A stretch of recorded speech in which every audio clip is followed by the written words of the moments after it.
Hello, welcome back. More research done. Does Conjuration 2 give us anything? Not really, I don't think. Nothing terribly useful or interesting. 3 should, though. It'll give us Phoenix Power. We also have a national summon we could start making use of. Summon Glossos.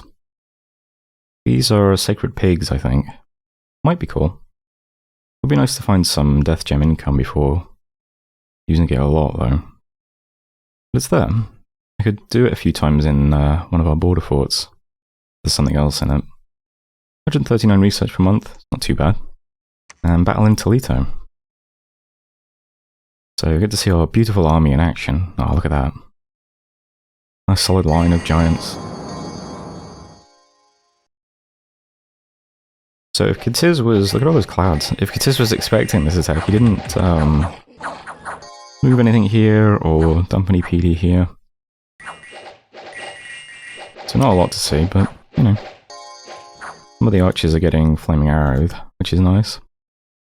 Like this guy here. Looks like you didn't get the precision buff, though. One of the issues with these bodyguards is they have javelins, which means that they're also targets for flaming arrows, which is a bit of a waste. But, yeah. It is what it is. I think as well, if I just watch this quickly one more time, it does look like once the heat clouds start getting generated, there's quite a bit of space here. You can probably move the mages and the archers up a bit more safely. I think. That's what I've done anyway. Event in Brightwoods, 2 water gems, worldwide event. Magic +1, okay. More magic in provinces. And a new famous hero. So, anime texture pack here, it got unequaled obesity. I mean, of course he did. So that's strength and hit points, but increased encumbrance, I think. Yeah. So, mixed bag. Pretty good one, though. And that's it for messages, yeah. So, we will now get to see whatever the response is going to be from Katiz.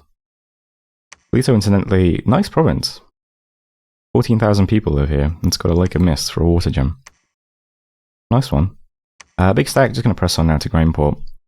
No real changes, but I have pushed things up a bit more. I also spaced out the lines of giants slightly. Maybe we get more coverage. Besides that, it's exactly the same. We don't quite have Phoenix Power yet, so we can't change the scripts of the F1s. So, yeah, not much to say really. The local PD at the moment is quite well organised. That's about 6 PD, I think. But he could massively ramp up the PD and then move everything he can here, expecting an attack. So he might have a pretty big battle. Or he might flee or sack it. I don't know. I know that he is building a fort in the Throne province as well. So when I move stuff to Eric's soon, because if I hit Y on Toledo, you can see these guys moving up behind them. Send a priest over to join them and they can try and take Eric's, which then threatens Pirena, so if he doesn't do anything now, I could potentially threaten a fort in progress as well. But we'll see. Hopefully there's no upsets next turn. Hopefully we just sit on this fort, start cracking it open. No issues, no problems. Who knows? I will say I can now see Helm's God again.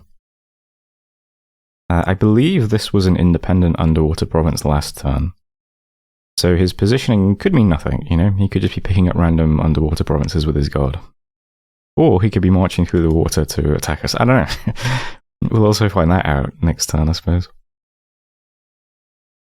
Besides that, very little to report. These guys are going to take that province back from the gnomes this turn, and then live in Brightwoods forever. Back in Muspelheim, we actually got another F4, which is quite interesting. I don't really want to put the F4s in combat, because they're kind of special. Although I guess now that we have 2 of them, could potentially move one of them up, although there's nothing really an F4 can do at the moment. We're only using like F2 spells, so. Besides that, recruitment is the same everywhere. Got a little bit of PD in Toledo. Leaves us with 1 gold in the treasury. We're already at 844 upkeep, so might have to reduce recruitment going forwards, but you know. Might actually lose a bunch of units next turn, so Wait and see, I suppose. Anyway, yeah, that is turn 22. So thanks for watching, and I'll see you next time. Hello, welcome back. Battling Kasavik Highlands. No problems there. Taking that back from the gnomes. Battling Grainport then. So moving on to Katiz's Ford. I think maybe I pushed the units forward a bit much. They're quite dangerously close to the heat auras that are spreading. I'm gonna move the archers back a little bit. I suppose this guy isn't helping. He's like limping and crippled, so he's staying here pumping out heat for a bit. Also, Katiz did patrol this fort, but mostly with just a bunch of units. Which goes pretty well for us, actually. We also get to see the cool new fireball effect, which looks pretty cool, actually. Okay, and yeah, we can start casting fireballs a lot earlier, it looks like. Here we go. Very nice. Yeah, I mean, we clean up these guys pretty easily. Not much to say about that. I wonder if it's a mistake to have the casters on advance and cast spells, though. Because they do start walking past... Well, particularly this guy. I mean, he's just kind of a liability. Might leave him in the garrison. Yeah, they are getting dangerously close. I mean, some of these bodyguards are not fire resistant, is the thing. Okay, these guys are. Is it the... What's the lighter colour ones that aren't?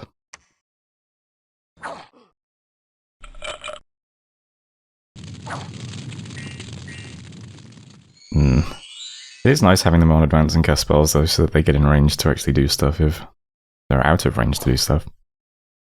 I don't know. Anyway, there's Grainport. Yeah, there's like 43 things patrolling. Didn't really help much, though. I don't really know what else to say. He's patrolling a lot, though, to get rid of our scouts, so more patrollers on this fort, and a lot of patrollers on his cap as well. So we're down to 1 scout now, which is actually a bit annoying. Quite a bit of PD here, too. But, you know, here's this result. So far, so good. Anyway, event in Bright Woods. More strange events and superstition. A lot of that going around. Lost more Dominion. It's kind of annoying, actually. I want my Dominion to spread. Yeah, 2 of our scouts got discovered. And the walls of Grainport are severely damaged, so... most of the way there. Anyway, here's the map now. Lost our scouts here and here. So can't see where his main stacks are. This guy's just staying put in this swamp in case something moves through it. An accurate report.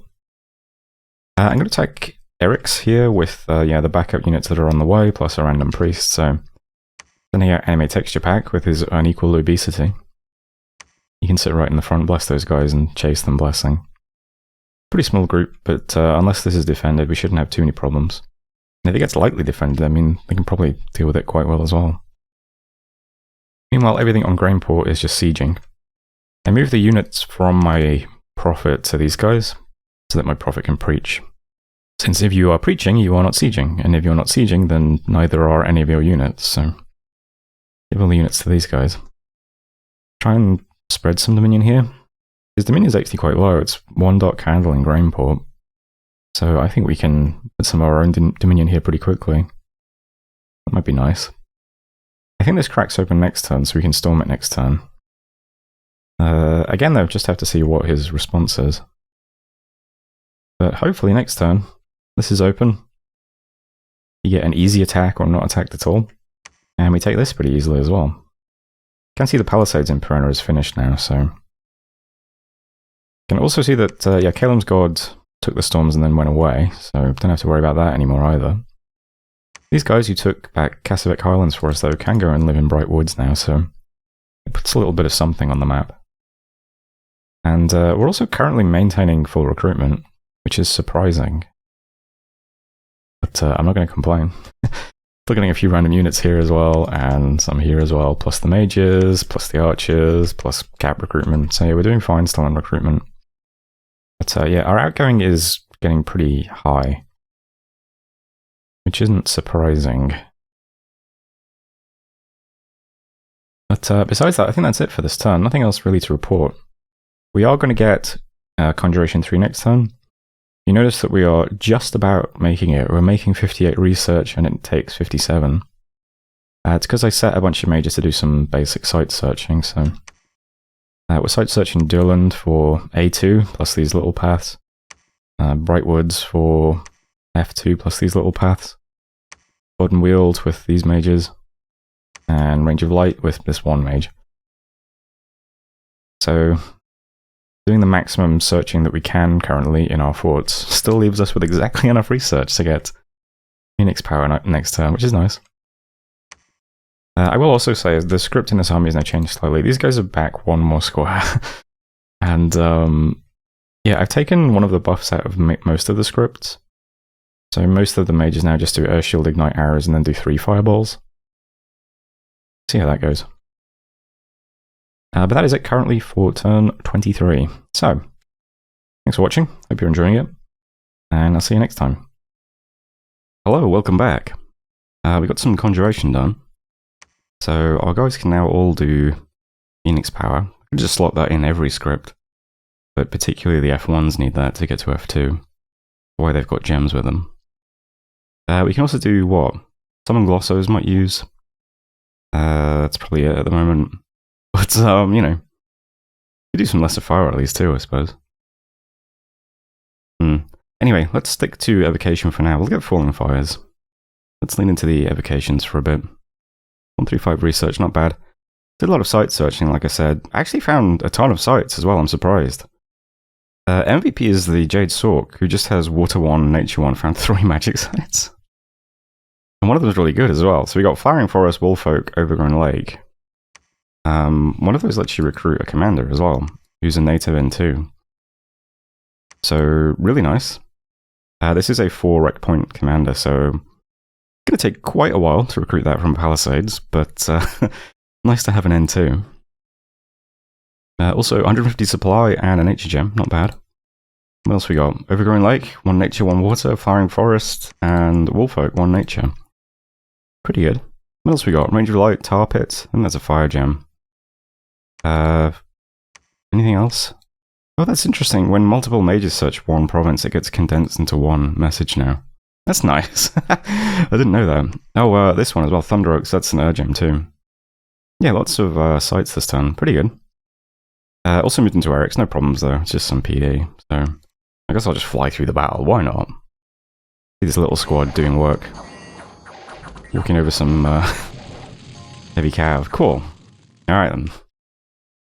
Events then, not good. We have the Fertility Cult gaining followers in Forest of Gila. Lost income in Dubros. And misfortune in Jabal Quiche, so all bad. Grainport's been breached though. 2 things though. First of all, looks like Gatiz is going to bump into us with a pretty big stag. It's 300 enemy units. So, tough to say if we're safe sitting here or not. Because we don't have many units, but I think we just kind of outclass Gatiz's units, right? Maybe like, I don't know, 5 to 1? Maybe 10 to 1, I don't know. Maybe our 40 giants can take out a stack of 400. I guess it depends. You could have all kinds of spells going off. Maybe we have to chew through a ton of long deads, you know, Horde of Skeletons. I don't know. I think I'm just going to sit here, though. We've taken steps to make sure that we're, you know, we're built to fight Gatiz at the moment. We've got plenty of archers for all these unshielded units. The Jaguar Slingers won't be a problem. We've got a bunch of F2s spamming Fireball.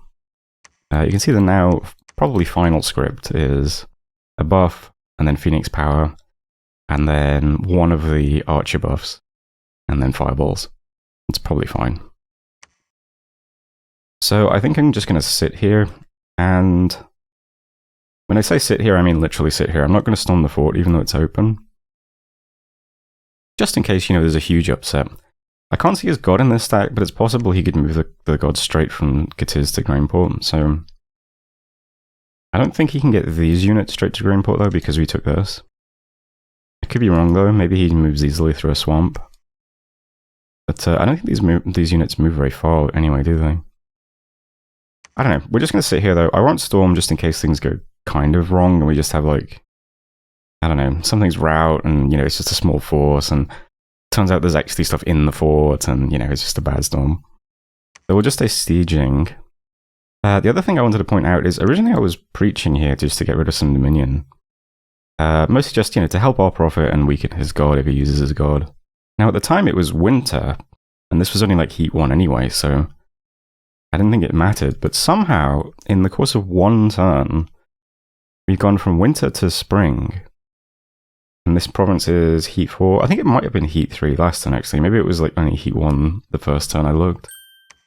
I'm not sure. Maybe I'm just confused. But I've been looking at the heat scales now, and they're bonkers. All these provinces are Heat 4 now. This is Heat 5 somehow. Like, what? How does that even happen? Like, we've literally just come out of winter. I don't understand how a province can have Heat 5. Unless Cadiz just has, like, insanely high heat scales. Either way, I mean, we've zeroed out the Dominion, but I probably don't want to replace Heat 4 with my Cold 2. As our units are sitting here, they have... Well, I mean, this is like the weakest units we have with only 1 star of experience have 21 defense now. 19 combat speed, 18 attack speed, and 28 strength. That's +4 from heat. Our best units with all the experience have... Oh, this guy's a bit wounded, actually. Oh, he's the crippled guy, he's dead slow. Yeah, this guy has 24 defense. How are the heat scales so crazy in early spring? Why is this random province just Heat 5 and these are all... This is Heat 3, Heat 4, Heat 4, Heat 4. I didn't even really pay much attention to that. I probably should have. Well, suffice it to say, I feel pretty confident just sitting here if he bumps into us, but... Still, we'll see how it goes. Anyway, that's the main movements for now, is just putting stuff onto Grainport, so... You know, there are a few reinforcements coming. I'll move over some more mages as well. We've got a new F4, so yeah. I'll move these guys straight over. We'll have plenty of force here. We'll just see a battle next turn, I think. I imagine he just bumps this now. Besides that, what's happening? There's a little bit more site searching going on. We recruited some new mages this turn, so they can fill in some gaps. And this red arrow is just this priest who's been leading these guys around. Gotta go to Forest of Gula. He'll start preaching here. Maybe that'll fix this event. I don't know. Maybe just having some units with him will fix the event. We'll see. But yeah, I think that's it for this turn. Next turn should be the exciting one. I haven't started recruiting those mages yet, but I will. Only because this one is already paid for. Yeah, it might take a while. They're kind of expensive as well compared to the Jades. But yeah. Our outgoing expenses are kind of steep at the moment. But hey, hopefully we get a bunch of more territory over the next few turns. I think that's it for this turn. Not much else to say. That was turn 24. End of the video. Tune in next time. See how we fare in Grainport. And hopefully I will see you then.